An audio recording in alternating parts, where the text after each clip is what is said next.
శ్రీ సచిదానంద సద్గురు సాయినాథ్ మహారాజ్ की जय. పరమ పూజ్య శ్రీ ఏకనాథ్ మహారాజ్ దివ్య చరిత్ర అధ్యాయం 9. పంత్ మహారాజ్ వద్దకు ఏకనాథుని తాతగారు చేరుట. ఒకనాడు సభ దీర్చి దుర్గమునకు సంబంధించిన విషయములు చర్చించుచుండగా ప్రతిహారి వచ్చి ఎవరో వృద్ధ దంపతులు ఏకనాథ్ గారి తాత మరియు అవ్వ ఆయన్ని చెప్పుచున్నారు, వారిని ప్రవేశపెట్టుటకు తమరి అనుమతి కావాలను అని కోరెను. ఆతృతతో పంత్ మహారాజ్ వెంటనే ప్రవేశమును కల్పించమని ఆజ్ఞాపించిరి. ఆ వృద్ధ దంపతులు సభలో ప్రవేశించగానే జనార్దన్ పంత్ గారు తమ ఆసనం నుంచి లేచి ఎదురేగి వారికి నమస్కారములు తెలిపి సాదరంగా తోడ్కొని వచ్చి ఉచిత ఆసనంన కూర్చుండింపజేసిరి. సభా విషయములు మరునాటికి వాయిదా వేసి ఆ వృద్ధ దంపతులతో అన్ని విషయములను చర్చించిరి. ఆనంద బాష్పములు కన్నుల నుండి స్రవింపగా వృద్ధుడైన ఏకనాథుని తాతగారు, ఆర్య, నా పేరు చక్రపాణి, ఈమె నా ధర్మపత్ని, నాకు ఒక్కడే కుమారుడు, కోడలున్ను వాడును కాలం చేశారు. కానీ వంశాంకురమైన పసివానిని ఏకనాథుని నాకు మిగిల్చిపోయారు.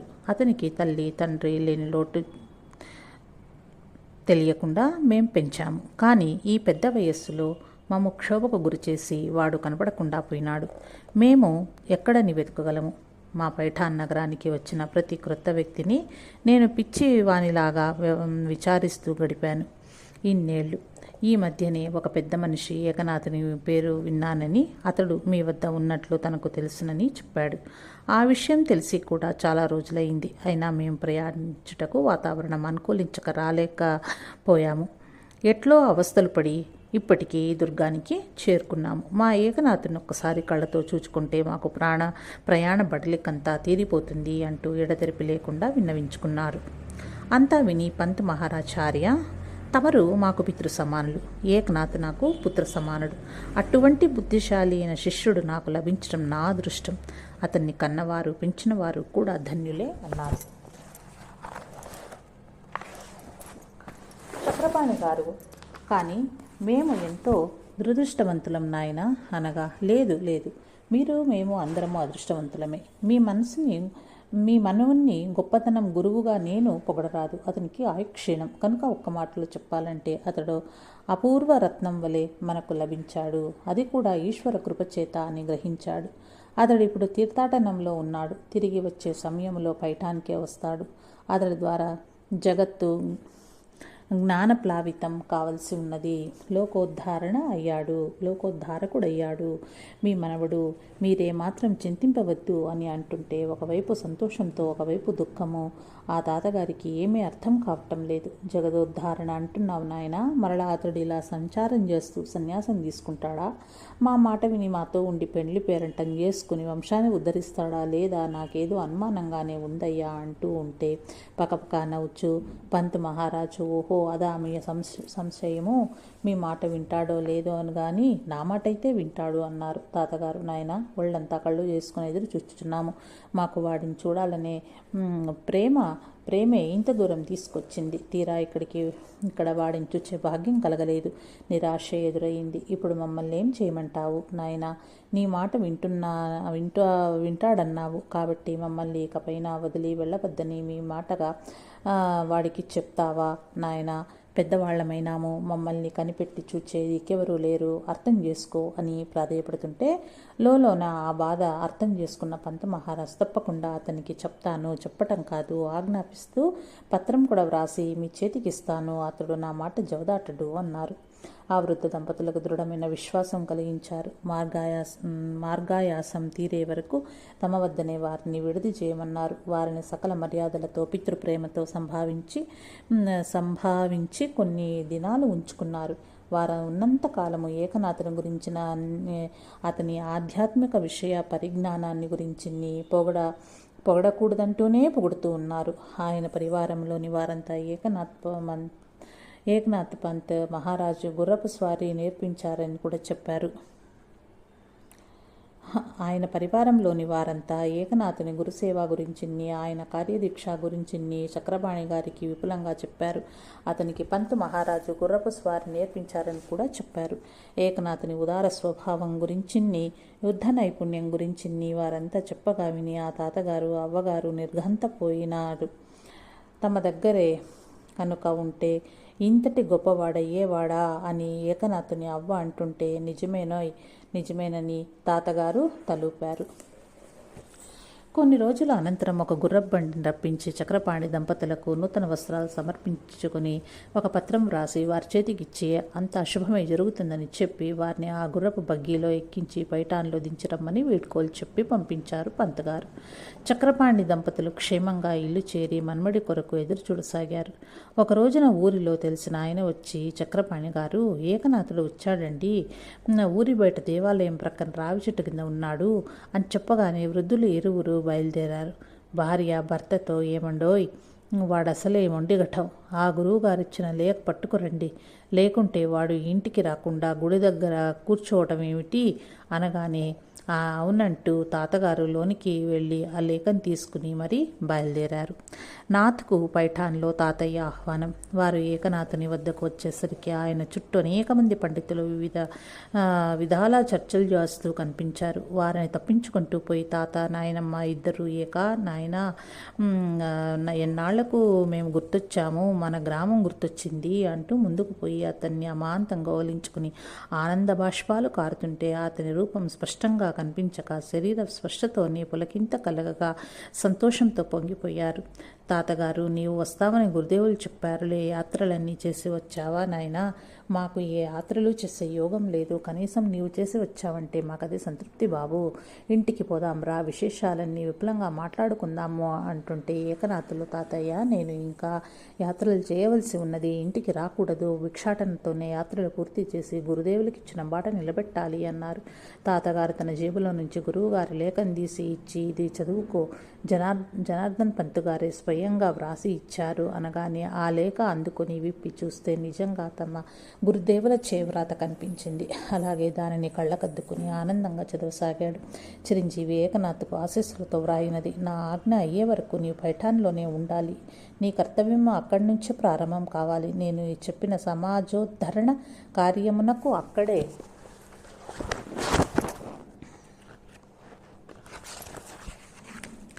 శ్రీకారం చుట్టాలి, త్వరలోనే నేను వచ్చి కలుస్తాను అని వ్రాసి ఉన్న దానిని పదే పదే చదువుకుని సంతోషంతో మనస్సు పొంగగా గురువాజ్ఞ శిరోధార్యమని అనుకున్నాడు. గురువాజ్ఞ తెలిసిందిగా రా, ఇంటికి పోదామన్నారు తాతగారు. తాతయ్య, నన్ను పైఠాన్లో ఉండమన్నారు, కానీ ఇంట్లో ఉండమన్నందులో రాయలేదు అంటూ తాను ఇంటికి రావటానికి నిరాకరించాడు నాథ్ మహారాజ్. సరే, నీ ఇష్టం. వృద్ధ దంపతులు ఇంటికి పోయినారు. నిత్యము నామ సంకీర్తనలు, ప్రవచనములు. ఆ రోజు సాయంత్రానికి గుడి ముందర సంకీర్తన చేశాడు నాథ్ మహారాజ్. ఆశువుగా పాడిన కీర్తలన్నింటికీ చివర ముకుటంగా ఏకా జనార్దని అంటూ వచ్చేశాయి. అద్భుతంగా శ్రీకృష్ణ లీలలు, శ్రీరాముల వారి లీలలు, ఆంజనేయ స్వామి వారి లీలలను కీర్తించాడు. నామ సంకీర్తన చేస్తుంటే ఎక్కడి వారు అక్కడ నిలబడి గొంతు కలిపారు. ఆ ఊరి బ్రాహ్మణులందరికీ మొదట సంతోషం కలిగింది. కానీ కొన్ని రోజులు అయ్యేసరికి ఏకనాథుల వారి ప్రవర్తన, అనగా కులభేదం పాటించకూడదని చెప్పే పద్ధతి వారెవ్వరికీ నచ్చలేదు. పండితులు వ్యతిరేకించుట, అందరూ సమానమే అంటూ ఇలా మన పరువు ప్రతిష్టలు గంగపాలు చేస్తున్నాడు. ఇక ఊరిలో మనల్ని ఎవరు గౌరవిస్తారు? దైవం అందరికీ సమానమే కావచ్చు, అందుకని సకల జాతుల వారు మనతో సమానం ఎలా కాగలరు? ఇది వేదధర్మానికి అపచారము. ఇతనికి తగు విధంగా మనం బోధించి దారిలో పెట్టాలి, లేదా ఈ ఊరి నుంచి వెళ్ళగొట్టాలి, లేకపోతే మన విలువ ఏం తెలుస్తుంది ఈ పామరులకు అని ఆలోచనలో పడ్డారు. నిత్యము వేకువనే లేచింది మొదలు ఏకనాథ్ మహారాజ్ వారు గోదావరిలో స్నానం, సంధ్యావందన, నిత్యానుష్ఠాన క్రియలు పూర్తి చేసుకుని 5 ఇళ్లల్లో భిక్ష తెచ్చుకునేవారు. ప్రతిరోజు విధిగా సాయం సమయంలో సంకీర్తన చేసేవారు. అచ్చట క్రమంగా కొన్ని కులాల వారు ఆ సంకీర్తనలో పాల్గొనటం మొదలయ్యింది. మృదు మధురమైన కంఠంతో ఏకనాథుల వారు పాడుతూ ఉంటే అనేక మంది తమ తమ వాయిద్యాలతో వచ్చి నృత్యంతోనూ గీతాలతోనూ పరవశించి సంకీర్తనలు చేసేవారు. ఇలా చేస్తూ ఉంటే సకాలంలో వర్షాలు పడుతున్నాయి. పంట చేలు చక్కగా పెరిగి సస్యశ్యామలంగా కన్నుల పండుగ చేస్తున్నాయి. అందరికీ పట్టరాని ఆనందం కలిగింది. పదే పదే ఈ స్థితిని చెప్పుకో ప్రారంభించారు. ఈ పుష్కలమైన పంటల ద్వారా దారిద్ర్యం తొలగి సుఖజీవనం చేస్తున్నామని అందరూ సంతోషించారు. ఆయన చుట్టూ చేరిన భక్తులైన వారు కొందరు తొలుత ఏకనాథునికి ఒక పర్ణశాల నిర్మించారు. తర్వాత సంకీర్తనలు చేసేందుకు వీలుగా అనేక శాలలు నిర్మించబడ్డాయి. సోమరులు అనేవారు లేకుండా అందరూ పనివంతులైనారు. ఏకనాథుల వారి సన్నిధికి చేరేవారిలో కమ్మరులు, కుమ్మరులు, హరిజనులు, గిరిజనులు అనే తేడా లేకుండా ఉండేవారు. ఏకనాథులు భాగవత ప్రవచనం అద్భుతమైన శైలిలో చేస్తుంటే అందరికీ సులభంగా అర్థమయ్యే విధంగా ఉండుటయ్యే జనులందరూ అక్కడికి చేరుటకు కారణమైంది. సరళమైన భాష సులభంగా అందరికీ అర్థమయ్యేటట్లు మనసులో నాటుకుపోయేందుకు తగిన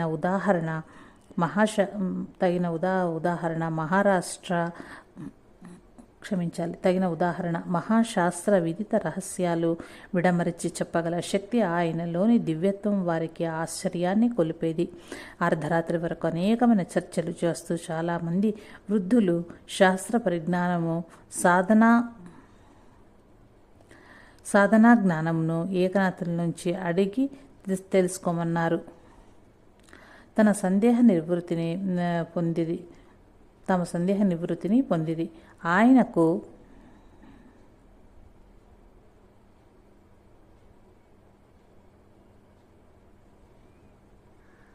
ఆయనకు జతగా వారంతా అక్కడే నిద్రించి వేకువనే లేచి విధిగా గోదావరి స్నానం చేసి సన్మార్గ సాధనల్లో నిమగ్నమయ్యేవారు. పైఠాన్ నగరం ఏనాటి నుండియో వేద ఘోషలతో దద్దరిల్లుచుండేది. వేద విద్యార్థులు, అధ్యాపకులు కూడా అది ఆలవాలమైన నగరంగా ప్రసిద్ధి కాంచినదే. కానీ కొన్ని స్వార్థపరమైన సంకుచితమైన బుద్ధులు చోటు చేసుకున్నాయి. తద్వారా వేద పండితుల భావాలు కూడా కలుషితమైపోయాయి. కొందరిలో గర్వాహంకారాలు నిండుకున్నాయి. వేద విద్య అన్నది సర్వులకు శుభాన్ని కోరుతూ నిరంతరం విశ్వ కళ్యాణం జరగాలనే ఆకాంక్షతో ఉండటానికి శోభనిస్తుంది. అంతేకాదు వేద విద్యను అభ్యసించిన వారికి అహంకారం అనేది కించిత్తు కూడా ఉండరాదన్నదే విధి. దానికి వ్యతిరేకంగా సంకుచిత భావములు కలిగి తోటి మానవులను నిరసించుచు ఆత్మస్తుతి చేసుకొనుచు లోకులను విమర్శిస్తూ నిందించు వారలు మరుజన్మలో బ్రాహ్మణ తత్వమును కోల్పోతారు. అన్నీ తెలిసి కూడా ఆ నగరంలోని కొందరు ఘనులు వేద పండితులమని గర్వించుచు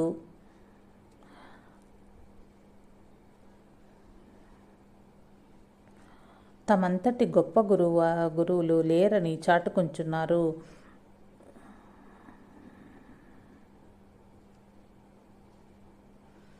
ఏకనాథుల వారు శ్రీమద్ భాగవతం నుంచి అనేక ధర్మాలను సకల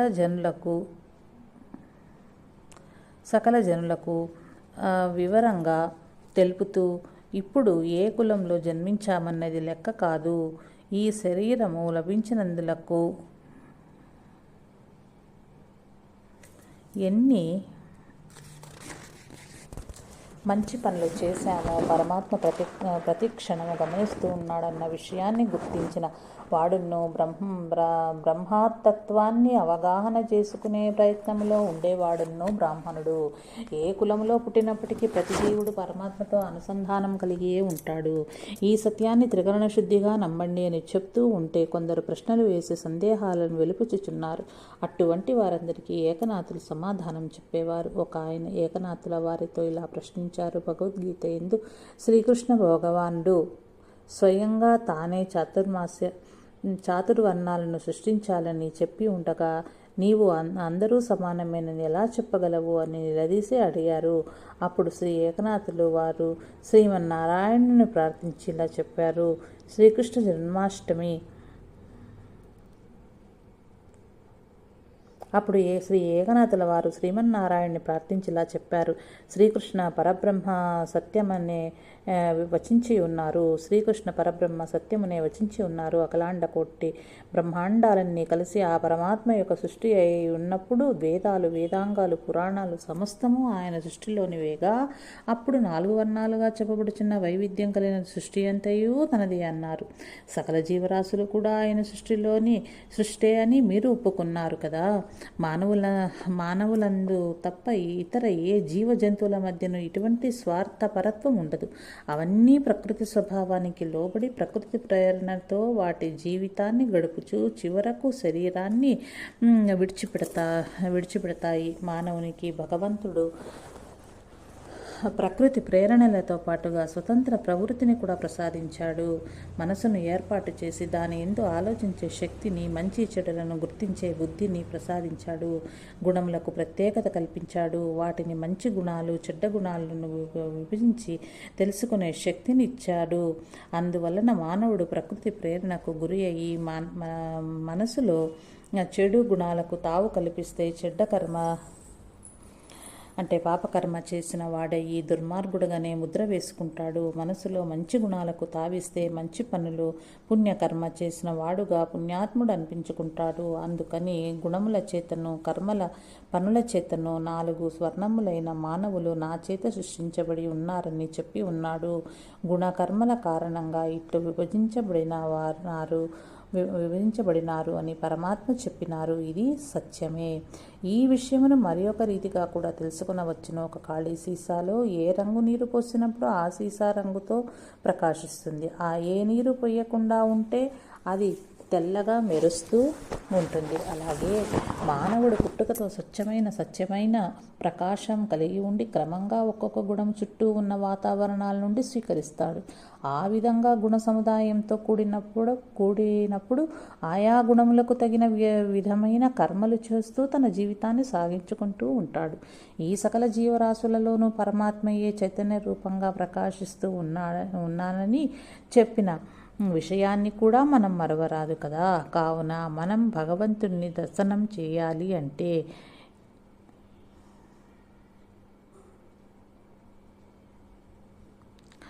ఈ విశ్వరూప స్థితిని దర్శించాలి. ఇందులో భగవంతుడు కానిదేమున్నది? మనం వ్యతిరేకరించడానికి ఆత్మదర్శనం చేతనే భగవతత్వం అవగతం అవుతుంది. దానికే సర్వులు అర్హులే. ఎవరు బ్రహ్మజ్ఞానం కొరకు ప్రయత్నిస్తూ సాధన చేస్తారో వారికి భగవంతుడు తన సహాయాన్ని తప్పక అందిస్తాడు. శ్రీమద్ భగవద్గీతలో పరమాత్మ చెప్పిన ఆయన తత్వాన్ని పూర్తిగా అవగాహన చేసుకుంటే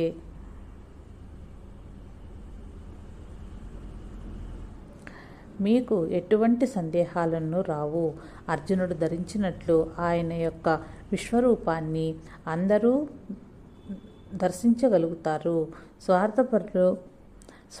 స్వార్థపరులు కొందరు భగవద్గీతలోని కొన్ని శ్లోకాలు, వేదాంగాల్లోని కొన్ని శ్లోకాలు మాత్రమే తీసుకుని వారి బుద్ధి చాతుర్యంతో జోడించి తమ ఉన్నతిని చాటుకునే ప్రయత్నంలో ఇతరుల మనసులలో న్యూనతాభావాలను కల్పిస్తారు.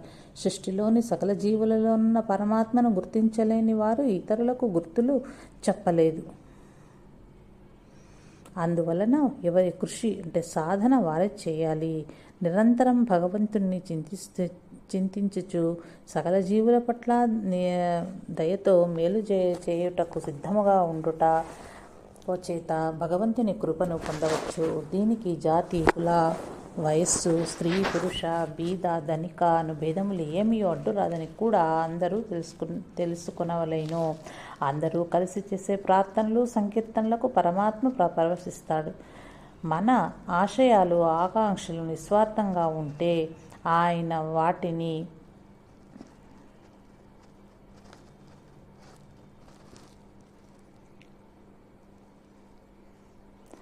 నెరవేరుస్తాడు. ఈ విషయంలో మీరు ఎటువంటి సందేహాలు పెట్టుకోకండి.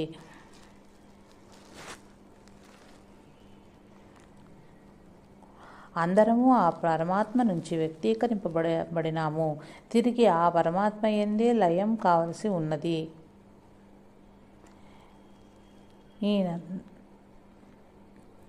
ఈ నరజన్మ లభించినందుకు సర్వులు మీ జీవితాలను భగవత్పరంగా నడుపుకుంటూ జీవిత అవసరాలకు సంబంధించిన సకల కార్యాలు చేసుకునండి. సర్వకాల సర్వావస్థల్లోనూ భగవంతుని నామస్మరణము మనస్సులోనే చేస్తూ ఉండండి అని వారికి బోధించారు ఏకనాథులు.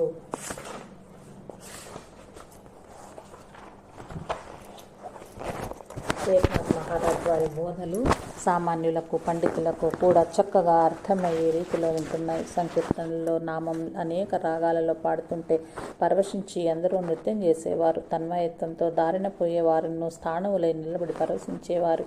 అంతలో శ్రీకృష్ణ జన్మాష్టమి పర్వం దగ్గర పడింది. ఒక వారం రోజులు ఎడతెరిపి లేకుండా ఆధ్యాత్మిక కార్యక్రమాలు నిర్వర్తించవలనని భక్తులెల్లరూ కోరుకున్నారు. ఆ పట్టణమంతా చాటింపు వేయబడెను. పండితులకు ప్రత్యేక ఆహ్వానాలు అందించారు. అన్న సంతర్పణలకు ఏర్పాట్లు చేయబడ్డాయి. భాగవతం నందుల పూర్వమైన ఘట్టాలు బోధించమని భక్తులు కోరిరి. ఏకనాథ్ మహారాజ్ తన గురువైదైన శ్రీ జనార్దన్ పంత్ వారిని ప్రార్థించి ప్రవచనములు సాగించెను. ఒక రోజున అంబరీష చరిత్ర ఇట్లు ప్రవచించెను. సజ్జనులారా, పూర్వము మనువుకు పుత్రుడైన నభగుడు రాజు అనేక దివ్య సంవత్సరములు రాజ్యపాలనం చేసెను. అతనికి నాభాగుడను వాడు కుతులత కలిగిన కుమారుడు. అతడు ఆత్మజ్ఞాన సముపార్జన సజ్జన సాంగత్యము లభించినని ఆశ్రములకేగి అనేకులైన గురువులకు జ్ఞానులకు సేవలు చేయుచు చాలా కాలం గడిపెను. ఈ లోపున తమ్ములైన వారు నలుగురు తండ్రికి వృద్ధాప్యం కలిగినందులకు రాజ్యం 4 భాగాలుగా చేసి అందరూ సుఖంగా అనుభవించుచున్నారు. చాలా కాలం తర్వాత తిరిగి ఇంటికి చేరిన నాభాగునకు పరిస్థితులన్నీ తెలిసి వచ్చెను. తమ్ములతో సంప్రదించగా వారు యోచించుకుని వృద్ధుడైన తండ్రిని నీ భాగంగా ఇచ్చుచున్నాను అని పలికిరి. అతడు తండ్రి వద్దకు పోయి, తండ్రి, నిన్ను నా తమ్ములు నా భాగంగా పంచి ఇచ్చినారు. తమరు నాకు భాగమని భావించక నా భాగ్యమని భావిస్తున్నాను. రమ్ము, నా చేతనగు నే సేవ చేయగలవాడనని పలికెను. అప్పుడు నభగుడు తన కుమారుని హృదయ సౌందర్యమును అమాయకత్వమును చూచి ముగ్ధుడై, పుత్ర, మోసం అననేమో ఎరుగని వాడవు. నిన్ను వారు మోసగించినను తెలుసుకొనలేకపోయినావు. నేను నీకప్పగించబడుట నీ భాగ్యం కాదు నాయన. వృద్ధుడైన తండ్రి నీకు భారమైనాడని తెలియము అనగా తండ్రి పాదములనంటి నాభాగుడు, తండ్రి, అట్లనవద్దు. ధనము నిలిచినది కాదు. నేను సజ్జనుల సాంగత్యంలో నేర్చిన జ్ఞానమిదియే. తమ ఆశీర్వాదములు ఉన్నా చాలును అనెను. శాశ్వత సంపద కొరకు ఆరాటపడువాడు అశాశ్వత సంపదలను తృణీకరించవలనని తెలుసుకుంటే నేను తండ్రికి నచ్చజెప్పి ఒక అడవిలో పర్ణశాల నిర్మించి అందులో తండ్రిని ఉంచి కందమూలలు అడవి ఫలములు తెచ్చి సమర్పించుచుండగా అచ్చటికి కొంచెం దూరంన కొందరు ఋషులు యజ్ఞం నిర్వహించుచుండేది. తండ్రి అయిన నవగుడు, కుమారా, నీవు కూడా యాగశాలకు పోయి వారికి శుశ్రూషలు చేయమని చెప్పి పంపెను. అతడట్లే పోయి వారికి సకల శుశ్రూషలు చేసెను. యాగ పరిసమాప్తి సమయమున ఆ ఋషులు నాభాగుని తీసుకొనవని కొంత ధనమును నచ్చట ఉంచిపోయి, అంతలో ఒక పురుషుడు వచ్చి, ఈ ధనము నాది, నీవు ముట్టరాదని వాదం పెట్టుకొనెను. ఋషుల ఆజ్ఞ ప్రకారం ఇది నా ధనమేనని నాభాగుడు పలకగా, నీ తండ్రిని అడిగి న్యాయం కోరుదము పదమని నభగుని వద్దకు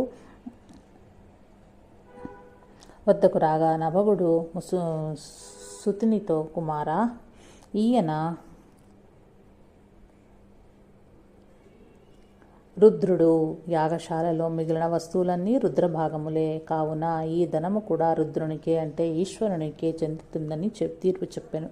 సమ్మతించి నాభాగుడు ఆ ధనమును నీవే చేకోనుమని వదిలివేశను. అప్పుడు రుద్రుడు దివ్య రూపంతో ప్రత్యక్షమై దానికిబ్బడిగా ధనము సమగ్రహించెను అని తెలిపి, ఏకనాథ్ మహారాజ్ వారు, అయ్యలారా, తల్లిదండ్రుల సేవను ఎవరు భాగ్యమని భావించదరో వారే భాగ్యవంతులు. అనగా భౌతిక భాగ్యము నశించున్నది, ఏనాటికైనా విడిచిపోవున్నది. కానీ వారి సేవా భాగ్యము జీవుని వెంట ఉండి జన్మజన్మల శ్రేయస్సును కూర్చున్నదై ఉన్నదని చెప్పి ఆనాటికి సంకీర్తనము ప్రసాద వితరణములతో సభను చాలించెను. ఏకనాథ్ గారు మరునాడు మరలా భాగవతంలోని అంబరీషుని చరిత్రను ప్రారంభించిన. ఇలారా, నాభాగుడి పుత్రుడే అంబరీషుడు. అతడు హరిభక్తులలో అగ్రగణ్యుడై ఉండెను. నాభాగునికి రుద్రదేవులు అక్షయ సంపదలను ఇచ్చెను కాబట్టి సకల సౌభాగ్యములు కలిగి ఉండెను. ఆయనను రాజ్య భోగములయందు అంబరీషునకు ఆసక్తి లేదు. నిరంతరము హరినామ సంకీర్తనలతో మునిగి ఉండెను. సకల సద్గుణ సంపన్నులై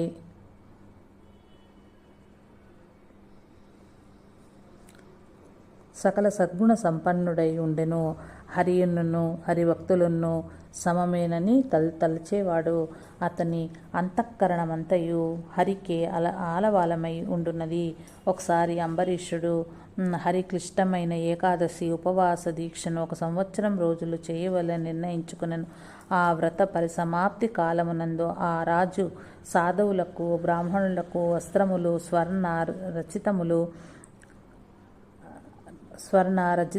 రజితములు, గోవులు మొదలైన భూములు విరివిగా దానము లాచరించి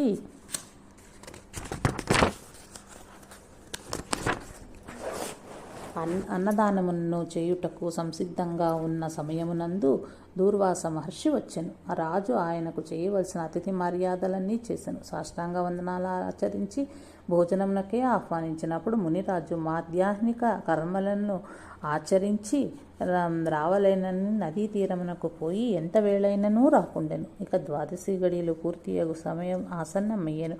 అంబరీషుడు భుజించినచో అతిథిని అవమానించినట్లు, భుజించకపోయినచో సంవత్సరం కాలం ఆచరించిన ఏకాదశి వ్రతఫలమంతయు నిష్ఫలమగునని వెదపడుచుండగా, శాస్త్రవేత్తలైన విప్రులు తులసీ తీర్థమును పుచ్చుకున్నచో వ్రతభంగము కాదనియు, మునీంద్రుని అవమానించినట్లు కాదనియు సలహా ఇచ్చిరి. అంబరీషుడట్లే తులసీ తీర్థమును సేవించెను. దూర్వాస మహర్షి వచ్చి కోపోద్రిక్తుడై రాజులకు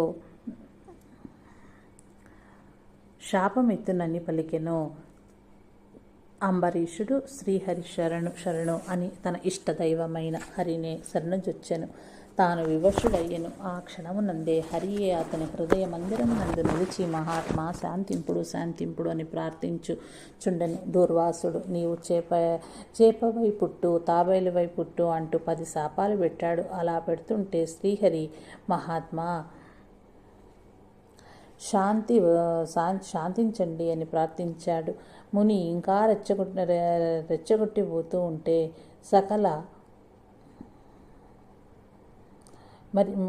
రెచ్చిపోతూ ఉంటే సుదర్శన చక్రము దివ్య తేజస్సులు విరజిమ్ముతూ వచ్చేసింది. మునికి ఏమి తోచక బ్రహ్మలోకము కైలాసమునకు పోగా వారెవ్వరూ దాన్ని తేజస్సు నిర్వారింపలేము అన్నారు. వైకుంఠానికి పోయి శ్రీహరి శరణు అన్నారు. నారాయణుడు చిరునవ్వుతో ఆ మునీంద్రుడిని, మునీంద్ర, నా సుదర్శనము నాచే ప్రేరేపింపబడలేదు, నేనెట్లు నివారించగలను? భక్తరక్షణ కర్తవ్య నిష్ట వలన తనంతట తానే పూనుకున్నది అని ఆ సుదర్శనము. ఆ భక్తుడే దానిని ఉపసంహరించగలడని పలికెను. అప్పుడు దుర్వాసముని శరణు అంబరీష శరణు అంటూ వచ్చి శరణు వేడను.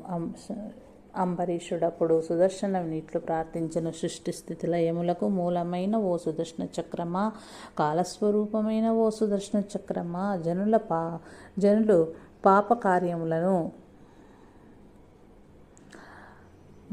పాప పుణ్యములను తులతూచి ఫలితమునిచ్చే ఓ సుదర్శన చక్రమా, తేజోవంతమైన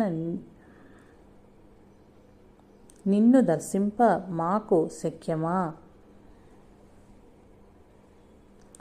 భక్తరక్షణ దీక్షాదక్షుడైన ఓ సుదర్శన చక్రమా, నీ తేజస్సును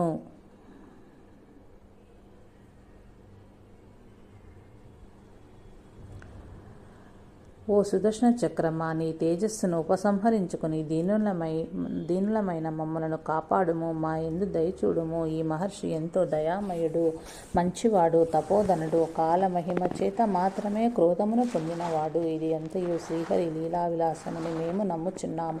నీవు శాంతించి మమ్ము కరుణించుము. నీ దయలేక మాకు శ్రీహరి కృప లభించదు అని పరిపరి విధములా ప్రార్థించెను. అప్పుడు ఆ సుదర్శనం శాంతించెను. అప్పుడు అక్కడకు చేరిన శ్రీహరి ప్రత్యక్షమయ్యెను. మునీంద్రుడు, రాజేంద్రుడు నా మాటలతో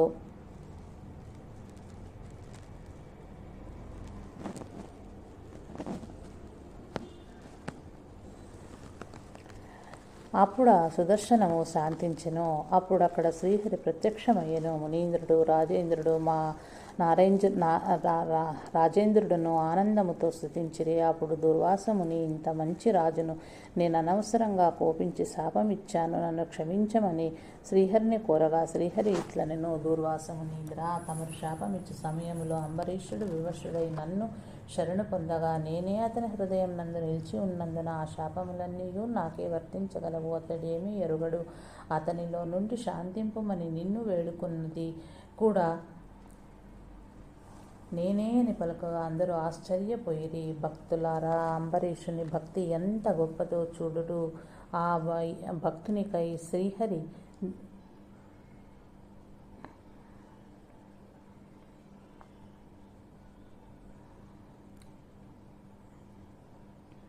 భక్తునికై శ్రీహరి దశావతారములు ఎత్తెను. శాపమునిచ్చిన వానిని ఒక్క మాటైనను అనలేదు. ఆ విధంగానే ఎవరైతే ఇతరులను నిందిస్తుంటే భగవన్నామం జపిస్తుంటారో వారికి ఆ నిందలు శాపాలు వర్తించవు. భగవంతుడే వీటిని భరించి